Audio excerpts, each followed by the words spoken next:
Welcome to the course Digital Transformation and Technological Innovation. So, we were into our introductory module, that is Fundamentals of Information Systems. So, let us start from the last point that we discussed in the last session. So, we were talking about the value of information, and we said that how information helps in decision making to achieve organizations goals and performs tasks more efficiently and effectively. So, the value of information is tied to this connection. Ability or extraction value comes from if we are able to use information in some sort of decision making to be and achieve organization's goal, and productivity gains or efficiency gains, those are also a natural outcome of using information, right. Now, when the value of information is also, as we talked about, is linked to its data, right. So, garbage in garbage out. So, data is supposed to be rich in that context. There should not be any issues with it for us to be able to extract more value from it, right. So, data related issues can actually undermine the value of information.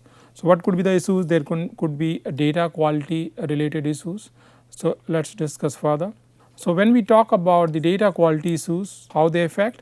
So, data quality issues, they typically depend on the decision problem and the immediate business context. That means a data quality issue in one problem might not be having similar impact in second problem, right. So, that is the meaning that it depends on the immediate business context, the problem that you are tackling and the kind of data quality issue that is there. So, it may or may not be the problem. So, it depends on the problem context and the immediate business context. For example, if we take the market intelligence data, right. So, in market intelligence data, timeliness is more important because you want you want to be timely in the market, right. You want to have your timing quite perfect when it comes to the reaching to the market, reaching to the customers, right. So, timeliness is very important, right. So, if there are any data quality issues which connect to its timeliness, then that could be a problem, right. So, inaccuracy and incompleteness, in comparison to that, timeliness is more important in marketing context. So, the market intelligence data, we need to check for that kind of data quality issue, right. So, we might be slightly okay with some of the inaccuracy and incompleteness. There are methods available which we can exploit to deal with some of those issues. Now, similarly, another example is accounting data. So, if you are working with the accounting data, there accuracy and completeness are critical, because accounting data is important from balance sheet perspective, financial statements perspective, and other regulatory and other governmental compliances that might be there. So, therefore, there would be it would be very important to keep checks and balances there. Therefore, the accuracy and completeness is important, right. So, in accounting data, accuracy and completeness becomes more important. So, if there are data quality issues connected to that, you would like to work on them. Similarly, or rather in contrast, in case of market intelligence data, timeliness is more important. So, in general, data quality issues depend on the business problem and the immediate business context. Now, let us talk about, we talked about the value of information and how it is tied to the data and decision making and the productivity efficiency gains. Now, what are the characteristics of valuable information? So, what are the characteristics if we say that if those are being met, then whether we will be able to say it is a valuable information or not. So, let us look at some of these characteristics. First is accessible, right. So, information should be easily accessible to authorized users, because that leads to productivity efficiency gains. So, if you are dealing with a particular issue or problem or particular initiative, right, then if you have easy access to data, then quickly you can analyze and give data driven insights for further decision making. So, easy access to authorized user is quite important, in the right format, right, because if it is the data is or the information is not in the right format, then there would be certain time that will be taken by the data processing or information processing, right. So, it should be easily accessible and also in the right format, so that it could be readily used for analysis, right, and at the right time, right. So the data that you need, you should not be waiting for, if you have to wait for certain data to be processed while all other things are ready in a business context, then that might also eventually affect the gains that might be there because of the value of information. So right time to meet their needs. Then second characteristics is accurate. So without saying, the data should be, or the information should be error free, right. Third characteristics, complete, right. So contains all the important facts, right. Only when the whole data or information is complete, only then we can deduce a story out of it, only then we can deduce a meaningful insight out of it, right. Because otherwise there might be scenarios where the insights or the takeaways that we are extracting from the data or the information, they might not hold in new scenarios, right. So the completeness, so that we are able to learn from that data quite well, and so that the insights remain useful. So both accuracy also in this context is important, that data has to be error free because it has an impact on what kind of analysis you are doing, or what kind of processing is happening, and how there would be various ways how it could impact to the final outcome, right. Next characteristic is economical. So it should be fairly economical for us to obtain a data, so relatively lower cost to obtain it, right. So if we have to for certain analysis, if we have to purchase data from outside, or when it comes to business process for within organization, then if you do not have the previous data and you do not have the insights how to optimize the process. So whether it is in the process context or the analysis context, if the data is not there, or acquiring data for some sort of insights for the process context or the analysis context, right, if it is costly, then again difficult for many organizations to go through with that, right. So it should be economical, that means relatively lower cost to obtain it, right. And so this will also, when we say economical, this will also involve any data processing or information processing steps that we are undertaking, and there would be certain amount of work hours that the data engineers and the software engineer might have to devote to it. So that adds on to the cost, right. Then the next characteristics for valuable information is that it should be flexible, that means usable for a variety of purposes. That means you would like to acquire data, obtain data, process it, and the information also that is usable for a number of issues, number of problems, number of decision making scenarios. So that flexibility will allow you to use the data in multiple contexts, right. So that is always going to be beneficial overall, right. So flexible, whether the information is flexible, that will also have an impact on the value of information. Next one is relevant. Characteristics of valuable information, next one is relevant, important. If the data or the information that we are utilizing for our process or for our analytics, it has to be important, it has to be considered important by the decision maker. So relevancy is an important characteristic here. Next one is reliable, whether the data or the information that we have, whether that is coming from trustworthy sources, or the processing that we have undertaken, whether that was good enough so that we can rely on that particular data or information. So trustworthy sources and data collection methods, the method to collect data, the sources where the data is coming from, they should be reliable. So that is another important characteristics of valuable information. Secure, so protected from unauthorized access. So people who are not authorized, they should not have access to it, because if data is considered to be the new oil, right.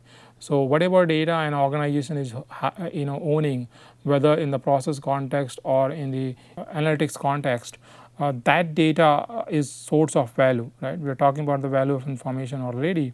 So unauthorized access can undermine this value. So therefore the information or the data that we are having, that we are storing, it has to be in a secure environment. Simple, unnecessary details excluded, right. Because when it comes to the process context or the analytics context, it is only the relevant information that is to be used. So, it is important for us to keep in data information in formats which are simple enough for ready ready consumption, ready analysis, right. So, it should be simple, unnecessary details we can drop them, then timely, available when needed, right. So, while we are waiting for some sort of process analysis or data analysis, if the data is not available, that can have a negative impact on our overall data driven decision making context, right. And therefore, also overall negative impact it might have on the benefits like productivity gains, efficiency gains, verifiable, sources traceable, right. So, data has been obtained from certain sources, whether we can trace them, whether there is a how you got the data, how you process that. So, what were the sources, the whole thing, whether that remains traceable or not, the source itself and the processing part of it. So, whether the information or the data is verifiable or not. So, these are some of the important characteristics for valuable information. Now, let us move on to the next point, that is about information system and its architecture. So, what is the basic architecture of an information system? So, this is more generic and something where we can fit in a number of examples of information systems that we have already talked about in the previous sessions. So, most of those examples can fit into this architecture. So, what is this architecture about? So, in this in basic architecture of information system, we will have inputs. So, inputs would be human and machine resources. There would be human element which will also be involved in interacting with the machine to be able to work on a process or data, right. So, processes, activities and tasks with relevant artifacts, right. So, when whatever inputs that we have through human or machines, then there would be activities and tasks where these inputs are going to be utilized, right, along with some other relevant artifacts that will also be part of those activities and tasks. So, the second element of this architecture is processes, which is actually activities and tasks and relevant artifacts. Then the output, the desirable outputs that we are want to have in an organizational context. So, information products and services, right. So, inputs, human and machine elements, and then we use them to work on the activities and tasks along with other relevant artifacts, and then we produce the information products or services which are our outputs or outcome in general. Then target end users. So, who would be the beneficiaries of these outputs, which is information products and services. So, they could be analyst, they could be manager, consumers, employee, and customers, so on and so forth, right. Then feedback loops. While there are so many elements in this information systems architecture, inputs, processes, outputs, inputs including human machine both, then at times because we might be following a deterministic flow in the processing of data and information, whether in the process context or whether in the analysis context. So, there might be certain errors, there might be certain things that we can observe as target end users, that something that is not coming at the expected level. So, we would like to give our feedback to the information systems. So, there is feedback loops, informative signals for changes. So, how do we improve the information system itself? So, whether something is coming in the as per the desirable results or not, and whether some changes are required, whether in the machine or the human aspect or the activity and task, or maybe the outputs that we are generating, some changes there in terms of information products and services. So, that feedback loop will give those signals for changes. So, overall these are the 4 things. So, let us look at the figure that we have for this basic architecture. So, here you can see that, as I talked about, first we have inputs, machine resources, right. So, human resources, machine resources, the people who will work with this information systems in one way or another, then machines, the algorithms, the models or other software modules that would be there, so that will go here. Then we move on to the next, where the processes that are taking place, that means some activities, tasks that are happening, the relevant artifacts, they go with it. So, the whole activity or task, the process is taking place here, and then some sort of output is being generated, which is information services in the form of information services or in the form of information products. It could be a documents, it could be a model, it could be a software itself, right. It could be some other information goods, for example e-books, other other artifacts that could be there. Similarly, information services, for example, it could be a chatbot which we can interact with and conversational manner, right. So, information services and information product, it could also be, in case of information services, it could also be a ticket that we wanted to book while we were interacting with, and let us say an online reservation system, and we interacted with that and we got ticket as an output. So, that services we used, and the information product was the ticket in the digital format, right. So, then target end users, right. So, these are the four these are the different components, and then it is the target end users which will help us in terms of the feedback, right. So, what is working, what is not working, maybe the information artifact that we got from information in the form of information product or service that was not up to the desirable or expectations, or there were errors, right. So, this feedback loop will help us figure out where was the problem, right. So, this feedback loop is going, and we are trying to figure out where is the problem. And within this simple basic information systems architecture, you will also see that there would be interaction that will be happening, artifact management, other assurances in terms of quality and other things. So, all those interactions from various angle, they would all be happening, they can all be visualized in this basic information systems architecture. So, let us move on. Now, let us take few examples.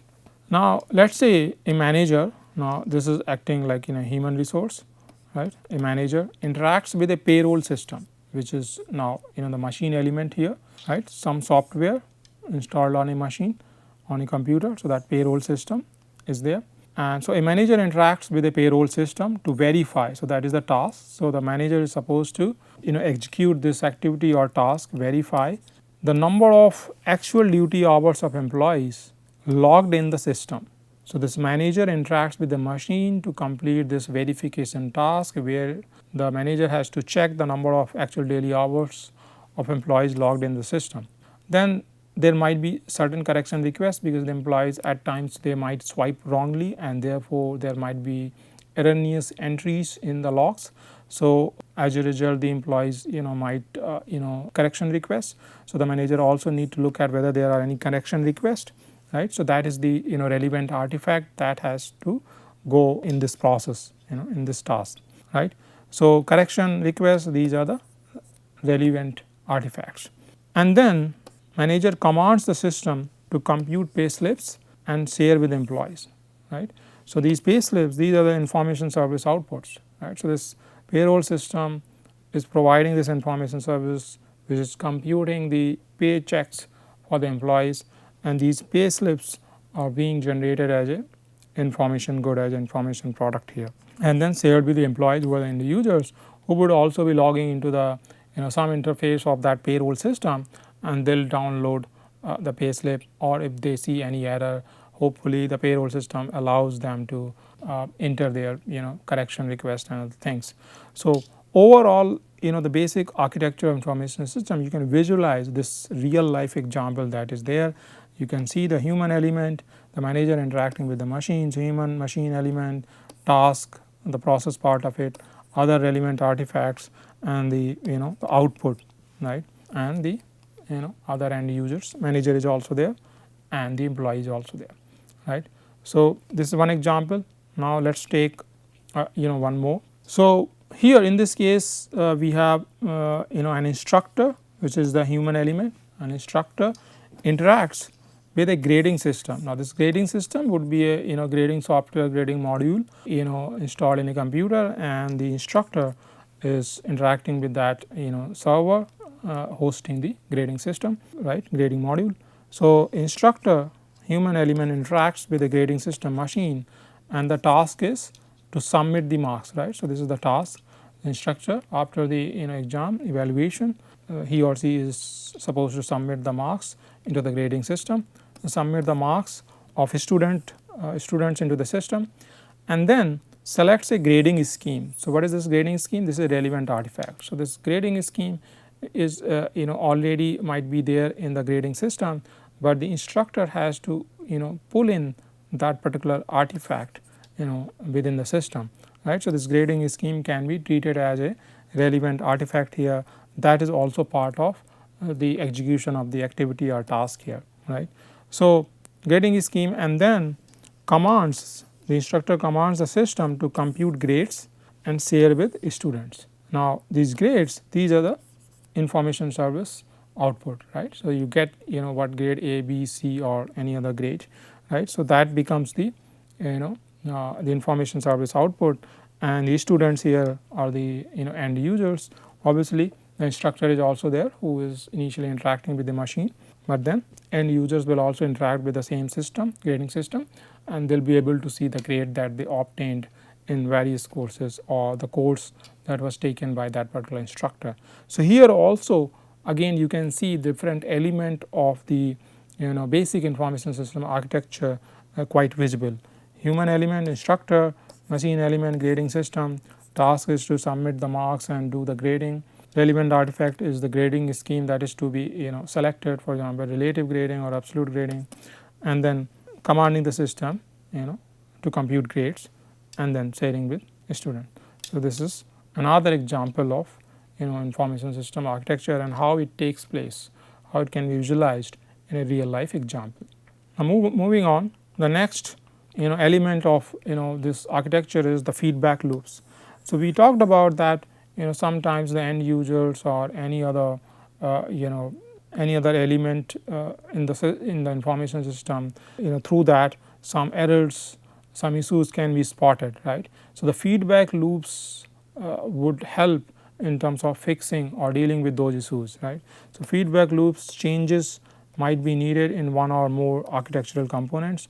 So, somewhere this feedback will come in, we will talk about that. So, these different components could be process label, the inputs, problem with the inputs, problem with the process, the activities tasks that are part of it, the outputs, or the problem with the machine human resources. Some mistake was done by the human resource while interacting with the machine, maybe selected wrong for example in case of instructor and the grading, maybe selected the wrong grading scheme, right. Machine there might be some update that was done in the policy, but that policy was not integrated into the machine logic, and therefore the grading scheme was not available or changes were not available the way the grades are to be computed by the machine, right. So, there could be all these kind of issues that can come from different components of the information system. So, the feedback loops will help us figure them out and fix them.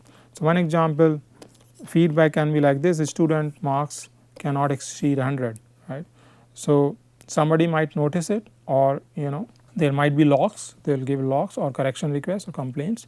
So, within the information system that feedback mechanism has to be there. Then the machine software logic needs an update. So, what would be the solution?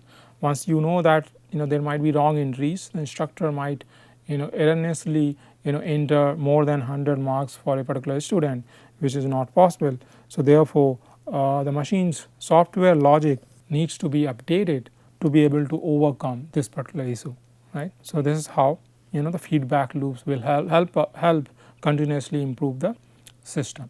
Another example is given here, that an analyst can examine data on production rates and equipment failure rates, right. So, an analyst can examine data, work on data and see the production rates and equipment failure rates, because if there is heavy uses of equipment because we want to continuously improve on our production rate, we want to produce more and more, and there is a heavy uses of the equipment. So, let us say in a production context, factory context, right. Then an analyst can analyze what is happening, and then after his analysis he or she can provide feedback for a more timely maintenance, because heavy uses of equipment can lead to its breakdown. So, therefore, somebody has to initiate a timely maintenance activity for the equipments that are involved in this process. So, thereby what will happen? Minimizing production downtime, because if the timely maintenance is not done, then there is a chance for the production downtime, because the equipment will break down and therefore there would be a loss of production time, right. So this analyst would be examining all the data that is getting generated through that process where the production is happening and the equipments are involved, and can provide a feedback. Obviously all this can also be put into some sort of software logic and could be part of the machine itself to be able to signal that out, right. But manually the way I have written this example, you can understand that how the feedback loop will work here. Then next, another example for the feedback loop, an analyst can train forecasting models to estimate future demand of a product, right, and to estimate future demand of a product to provide feedback for timely adjustments to inventory, thereby managing shortfalls or overstocking scenarios, right. So if we have sufficient historical data and analyst can analyze that data and estimate future demand, so accordingly we can plan for our inventory, how many parts for that particular product needs to be kept in the inventory, whether we need to bring them down or we need to stock them up. So we need to deal with the shortfall or overstocking that might happen given the forecast. So in the light of the forecast that analyst might estimate using the forecasting models, we can manage our inventory, right. So this is another way to get the feedback, which is more of a model driven feedback for planning for the future, right. So what is forecasting? Predicting future events for insights and into the current state of decision making. So if we know what is the kind of demand for that product is going to be in that market in a particular month or a particular year or a particular season, then current state of decision making, that means current levels of stocking of that particular product, right, we can adjust accordingly, right. Now let us move to the next point, that is about information technology and how they power information systems. So we will go through some of the terminologies here that are very important in information system discipline. So information technology power information systems, right. So we will be looking at the figure to understand this better. Now here when we say information technology, or in brief IT, what it refers to? It refers to computer hardware, software, databases and telecommunications. So these are the main component of information technology which are going to be there as part of the information systems, right. So they are going to be computer, they are going to be software element to it, databases where the data is to be stored, processed, manipulated, right, and the telecommunication because you would be connected with the internet, right, for other integrations and providing information services also, right. So IT refers to all this put together, right, and the concept of information systems that we talked about, that is powered by information technologies, right, with these as the components. Now to be able to support their information systems, organization have to make large IT investment, right, because the servers, the computer hardware, the servers, software, databases, the storage also database, that means you will have to buy the storage, right, telecommunication, the expense that will go into the wiring and connectivity, right. So the large IT investment would be involved to be able to come up with this IT infrastructure or digital infrastructure.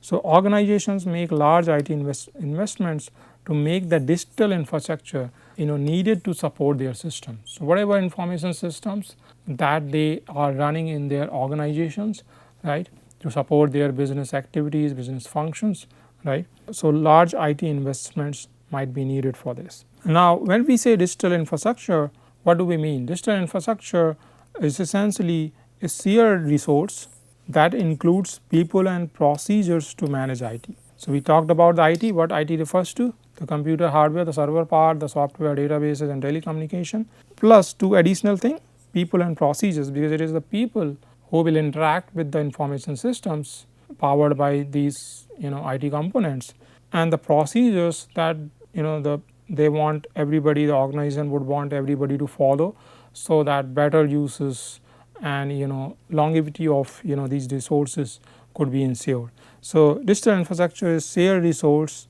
including the people and the procedures that are involved in managing the IT which is powering the information systems here. So, this is the figure where we have put together all these components. So, you can see the hardware part is there, right. So, hardware part is there, and then the devices, because end users they will be connected to the information systems, their interface through different devices, right, whether it is manager or the end user or the analyst, right. And software, another element that would be involved, right, and then the communication and the people, right, who would be supporting in terms of managing this IT, right, and the procedures that they will have to follow so that the IT or the digital infrastructure is in place in good shape and supporting the information systems in peak demands and other scenarios. So, this is the these are the main components for information systems. So, what we will do, we will stop here, and then in the next session we will talk about each of these elements and few more important points in the next session. Thank you.